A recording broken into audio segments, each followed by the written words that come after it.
থেকে আমাদেরকে উদ্ধার করার চেষ্টা করেন। আল্লাহ পাক আমাদের সবাইকে হেফাজত করেন। আসসালামু আলাইকুম ওয়া রাহমাতুল্লাহি ওয়া বারাকাতুহু।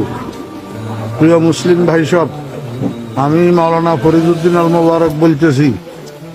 আমার মাদ্রাসা উত্তর হরিপুর জমিরিয়া মাদ্রাসা, বাংলা বাজার, ছাগলনাইয়া, ফেনী, সম্পূর্ণ পানির নিচে নিমজ্জিত।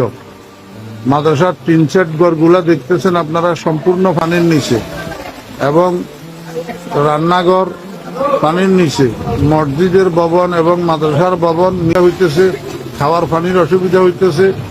আপনারা দেখেন, এই শতাধিক ছাত্র শিক্ষক মাদ্রাসায় পানিবন্দী হইয়া রয়েছে।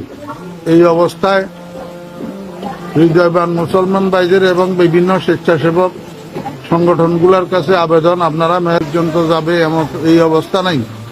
এমত অবস্থা আপনাদের কাছে বিনীত অনুরোধ,